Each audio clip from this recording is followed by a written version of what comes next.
Hey, welcome back to our channel, UDROpreneur. Today, we are going to talk about what challenges do small businesses face. So, there's all kinds of challenges that a small business can face. I've got some research together for you. I thought of some things that I've had to deal with. We looked up a bunch of different things. I came up with a list of stuff here, and I have a bunch of notes to go over with you. So, for any new business owner or even existing business owner that might be just looking for some information, hopefully this helps you out. These are some of the challenges that I've faced. Almost everything on the list or anything I saw has been, actually all of them I pretty much have had to deal with. At any point in time, if you don't have any kind of business that's worth anything, you're gonna run across all these problems. So let's just talk about what problems are and kind of how to navigate around them and let's address them. So there's many different things on this list. So we can start off right at the top. So government regulations, right? So depending on what business you're in, government regulations could have a huge effect on your business or could have no effect or some effect, right? On ours, I'm trying to think if there's any particular instances. None that I can think of right now besides the mask mandates and things like that for for COVID. So some of those, that's government regulations technically, kind of. So that affects you, right? If they say, hey, you got to wear a mask and you need to spray Lysol every 2 hours and wipe every surface every 30 minutes, then okay, then I have to buy all that stuff to do that. And I have to put in put in the manpower to take care of that and handle it. So, or if it's saying, now when you do this, you have to fill out this form, or whatever you offer this, you have to do this. Whatever they put into it, you have to adjust the way you handle things according to whatever the new regulations are. So that's something you have to be aware of and you need to stay on top of. Or if there's laws that come out, for instance, we had a law that passed in September where if you own anything that stores a firearm, you don't have to pay tax on it, right? Sales tax on it. So I only found out about it because a customer brought it to me, printed it offline, and what do you know? Yeah, so things like that, right? It's not really a regulation, but it's something that they put into act, so we had to respond correctly and say, oh yeah, okay, well, we don't have to charge tax on anything that stores a firearm. So they may, if you're some kind of a oil company or whatever, they may put a regulation on you can no longer do this type of pipe fitting. You have to go by this regulation or this kind of circumference on that. There's so many different regulations the government can throw at you, and that's always changing on whatever the political, whatever's going on politically in the nation. So government regulations for sure you have to be on the lookout for. Healthcare. I mean, we're at that point right now, so this is actually something that's very appropriate to what I'm dealing with. At some point, you're going to get big enough, and you're going to say, okay, I have to offer some kind of benefits, and I'm going to have to get workers' comp, and then I'm going to have to get paid time off, and then I'm going to have to get healthcare, dental and vision and stuff, right? So healthcare is a big one. We've been going on for that one for a while. So we're at the point now where we're going to get insurance this year for the company. So finally we've gotten there, but it's taken a while. But healthcare is a challenge because that is an expense. Yes, it's going to cost the employee something as well, but the company, I think here you have to, the owner has to pay 50% of the insurance. You can pay more if he wants, but 50% is what he has to pay. So say that insurance is going to cost me $400 a month for this person, then I cover $200 of his, and then he pays the other $200. But I have to do that for each employee, right? So healthcare is a big challenge because if you're building a team, you're building a company, and these employees, well, you depend on these employees as well, and they need to maintain their health in order to work, and you need them to maintain their health in order to be ready to work, right? So healthcare is a huge one, and it's always the business that pretty much takes the financial load. Has a big financial impact on the company. It's not cheap. There are a lot of cool, different types of unique insurance programs out there now too. That they have these hybrid type of policies and things now. So it's a little bit easier, I would say, than it was a couple years ago. Still doesn't affect that. I mean, it still doesn't change the fact that it's going to cost you quite a bit of money. So you have healthcare, government regulations, or just regular in workers' comp, I mentioned a minute ago, we got to a point where I'm like, I need to get workers' comp. I didn't have to have it in Texas, but at some point I'm like, hey man, if my guys get hurt, I can't absorb all that cost. I need someone to absorb that. I need some coverage. I need some insurance, right? So workers' comp is another challenge you may have to overcome. Finding customers in general is a big challenge. If you're not putting everything, if you're not actively always looking and building rapport and keeping that pipeline full, you're going to come across where I've got a lot of customers, now I have no customers. Now I have customers, now I have no customers. Or you're always hustling, you're constantly filling a pipeline, and it's always something like this. Yeah. So finding customers and keeping that moving and keeping that flowing, that is also another challenge. So you need to stay active and find different avenues, which we have another video we're going to be doing, how to increase revenue for your business. Well, that kind of goes hand in hand with finding new customers. So how do you find those new customers? Or, for instance, us, when we go to Yelp for some of them, we can go to like a service company, like a home advisor kind of company. They'll go find you leads and pay for those. Or you can do search engine optimization or AdWords or whatever. You do all kinds of things, YouTube videos like this, right? Finding customers is also a huge challenge. So if anybody that's looking to get into a business or anything, these are all things you have to think about. You should be listing these all out and addressing them and saying, oh, I don't have to worry about workers' comp now, but whenever I get to maybe 2 or 3 employees, then I need to address that. Oh, I don't have to worry about this now, but when I get to this point, I need to be aware that I need to address this. It's kind of like you need to keep that rolling list of things that you have to foresee. So, and then federal income taxes. I mean, you got all kinds of corporate taxes and tax rates. If you make over this much money or under this amount of money, you need to know what your tax rates are, what you can expect. I mean, at the end of the year, you're like, oh, we did business, we made so much money. Okay, it's time to do taxes. Boom, you owe this much money. Oh, you got to be prepared for that, because the more you make, the more they take. So be aware of what taxes you should be on the lookout for. And then you'll get stuff like property taxes, mail you a property tax thing, they'll mail you a school tax, and you got all kinds of different taxes that come in. They start coming out of everywhere. Here's one right here. I'm not going to show much of it, but it's a blue letter in there. They constantly come in. They're like, oh, I need to pay taxes on every vehicle I have, so I start listing my vehicles. Oh, I need to pay taxes on all the inventory I have. I mean, they'll tax you for everything. So you always need to have something on the side to take care of those taxes. Another challenge is the economy. When I started this company, I started in 2010. You remember that 2008 kind of drop? Well, 2010, it was still there. And my thought was like, I'm gonna start my business now. And when we start coming out of it, I'll ride that wave with it up, So I did in 2010, I started the company. But the economy was horrible then, and right now it's kind of going right back that way. So it looks like we're headed back into another dip. So, the economy could affect you COVID could affect you, shortages in supplies can affect you. All this stuff depends on the economy. Like right now, I used to be able to say, hey, go and order that camera and we'll get out there in 2 days and get it done. Now it's order that camera. How long we got to wait for it? 2 weeks, 3 weeks? Order this. How long we got to wait for it? 5 weeks? Things are taking a lot longer. So you have to have plans in place to address that. And because you can't predict, you can pay attention to the economy, but you can't predict what's going to happen necessarily. So you just need to be aware of it and keep up with what's going on around you. I started saying, I saw it was starting going to happen. I said, you know what are some of the things we need a lot of? Let's go ahead and get all these power supplies in. Let's get all these battery backups in. Let's get all these parts ordered now. Let's stock up, extra stock, and I put it on the shelf. And I made sure that I had a good buffer available. And that buffer has actually kept us working smooth all the way through all the shortages, because we preemptively saw that coming. You need to be looking for problems before they hit you. You don't want a problem to hit you in the face, because then it's too late. So you need to pay attention. Stay aware, read the news, not the fake news. Finding good help is another thing.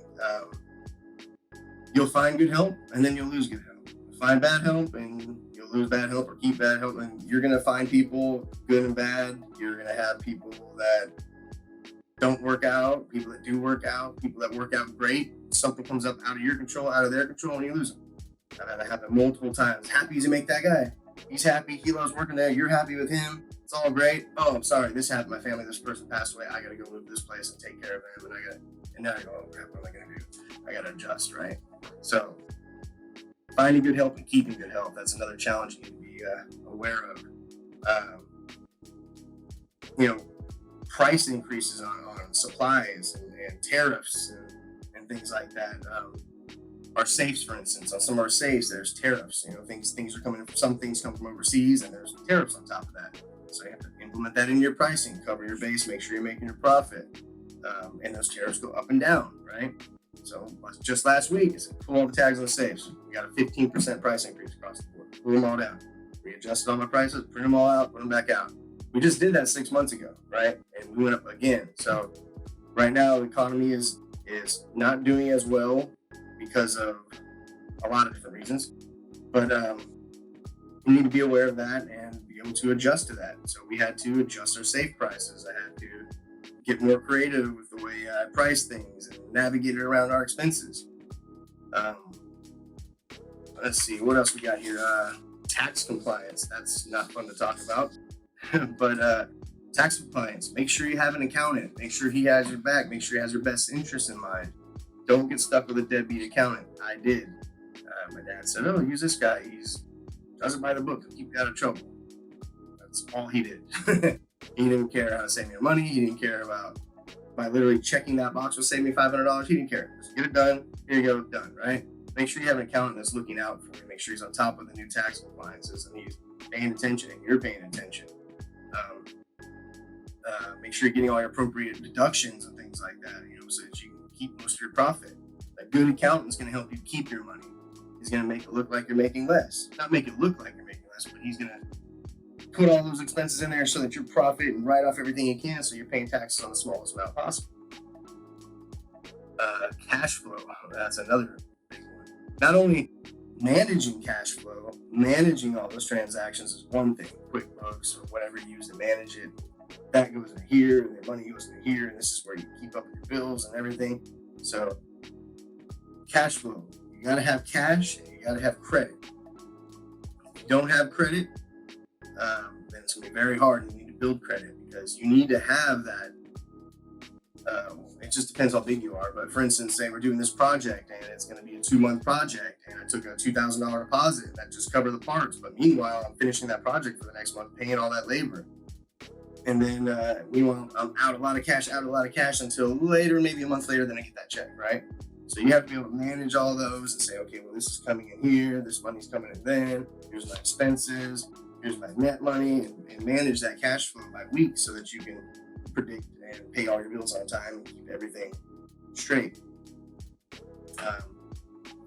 You may have to get loans, you may have to do credit cards or whatever it may be, but you have to make sure you maintain cash flow and you're able to stay on top of your bill. The last thing you want to do is go to a customer and be like, hey, do you mind paying $500 so I can cover the parts so I can do this job for you? And then after that, I'll collect it with the rest I'm done. It sounds very unprofessional.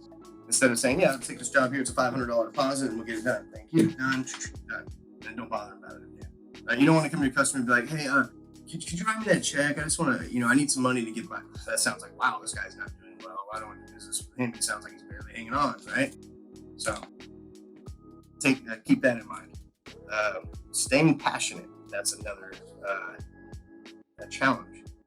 Not so much a challenge for me, but I can see how it's a challenge for a lot of people.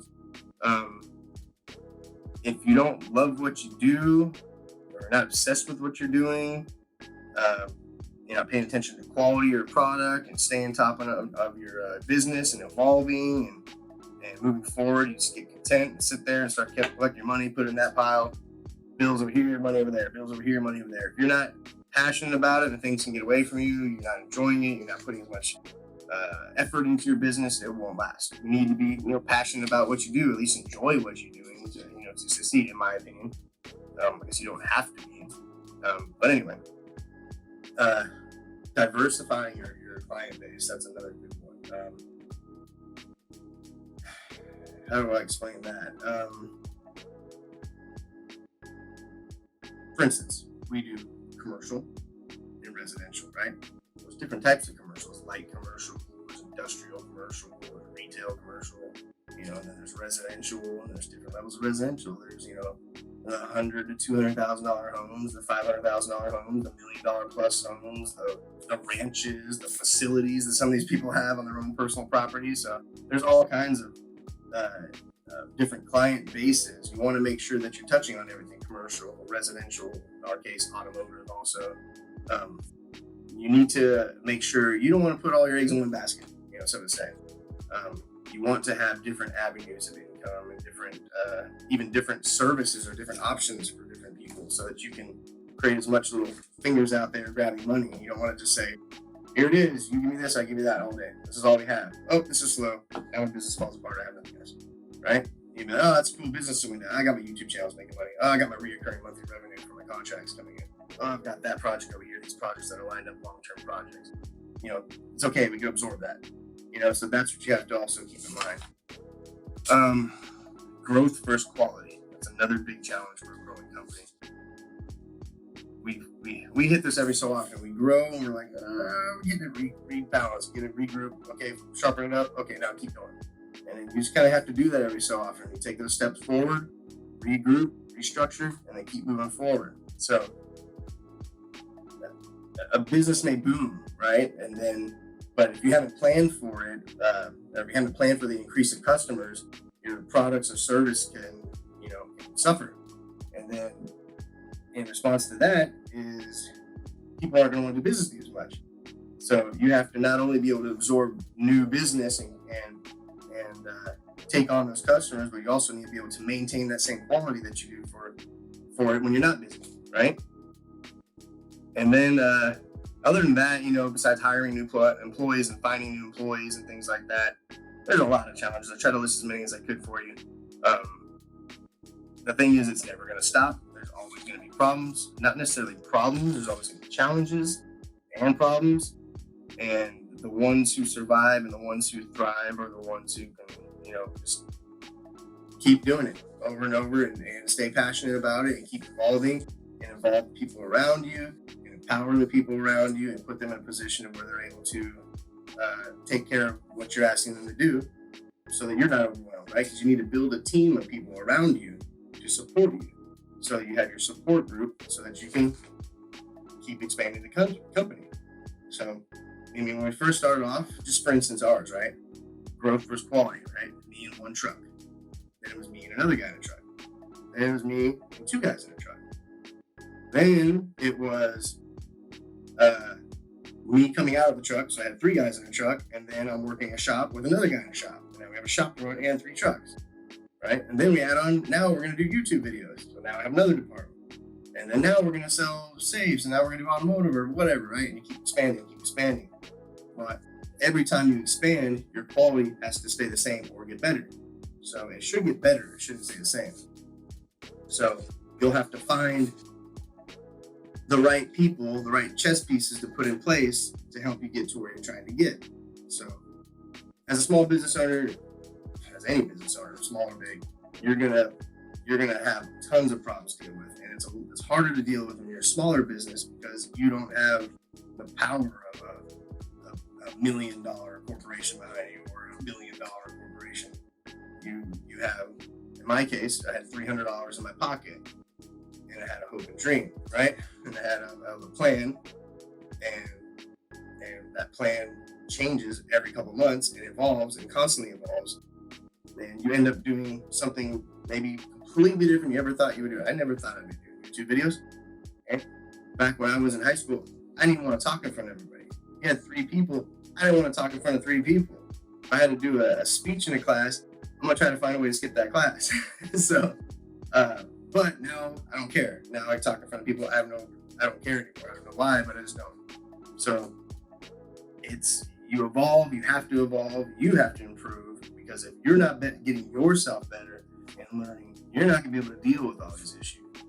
So, and people aren't going to have the trust to follow you as a company either if you don't know what you're talking about. So you're the biggest, I won't say tool, but you are kind of, you're evolving tool, right? And that tool sharpens and evolves and learns how to handle everything as you get bigger.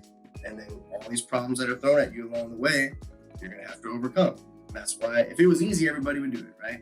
It's not easy. It's easy to start a business, technically on a piece of paper, getting your tax ID number and your DBA or whatever you're doing, and start a bank account, put a logo up, and say, hey, I have a business, right? But maintaining that business, showing growth, and making a name for yourself, and chiseling out your little section of that market, that's up to you. So anyway, hopefully this helped you out. Hopefully it gave you a little bit of insight of some of the things you might have to look out for. Hopefully it wasn't a waste of your time. I appreciate the support as always. Thanks for tuning in. We'll continue to put out more content as goes on. Don't forget to subscribe. We appreciate all the support as always. Thanks for tuning in.